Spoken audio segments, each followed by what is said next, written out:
ടിക്ടോക്കിലൂടെ മലയാളി മനസ്സുകളിൽ ഇടം പിടിച്ച കുറെ താരങ്ങളുണ്ട്.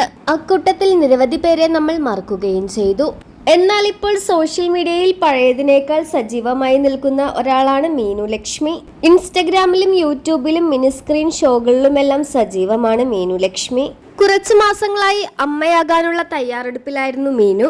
വളക്കാപ്പ് ചിത്രങ്ങളും മെറ്റേണിറ്റി ഫോട്ടോഷൂട്ട് ചിത്രങ്ങളുമെല്ലാം തന്നെ സോഷ്യൽ മീഡിയയിലൂടെ ആരാധകർക്ക് വേണ്ടി മീനു പങ്കുവയ്ക്കുമായിരുന്നു. ഇപ്പോഴിതാ ആ സന്തോഷ വാർത്തയും പങ്കുവച്ചിരിക്കുകയാണ്. മദേഴ്സ് ഡേ ആയ ഇന്നാണ് മീനു ലക്ഷ്മി കുഞ്ഞു പിറന്ന വിവരം പങ്കുവച്ചിരിക്കുന്നത്. എന്നാൽ കുഞ്ഞു പിറന്നത് 9-ാം തീയതിയാണെന്നും പോസ്റ്റിൽ പറയുന്നുണ്ട്. നിരവധി പേരാണ് ഇപ്പോൾ താരത്തിന് ആശംസകളുമായി എത്തുന്നത്. കുഞ്ഞിന്റെ കൈകളുടെയും കാലുകളുടെയും ചിത്രമാണ് ഇപ്പോൾ മീനു ലക്ഷ്മി പങ്കുവച്ചിരിക്കുന്നത്. എന്നാൽ കുഞ്ഞിന്റെ ജെൻഡർ ഇതുവരെ താരം വെളിപ്പെടുത്തിയിട്ടില്ല.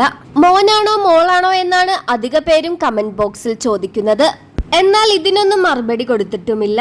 എന്നാൽ ഇവരുടെ അടുത്ത സുഹൃത്തുക്കൾ തന്നെ ജനിച്ചത് ആൺകുഞ്ഞാണെന്നും പറഞ്ഞ് കമന്റുകൾക്ക് റിപ്ലൈ കൊടുത്തിട്ടുണ്ട്. ജനിച്ചത് ആൺകുഞ്ഞാണെങ്കിലും പെൺകുഞ്ഞാണെങ്കിലും അമ്മയും കുഞ്ഞും സേഫായി ആരോഗ്യത്തോടെയും സന്തോഷത്തോടു കൂടിയും ഇരിക്കട്ടെ. അനീഷ് ഗോപാലകൃഷ്ണനാണ് മീനുവിന്റെ ഭർത്താവ്.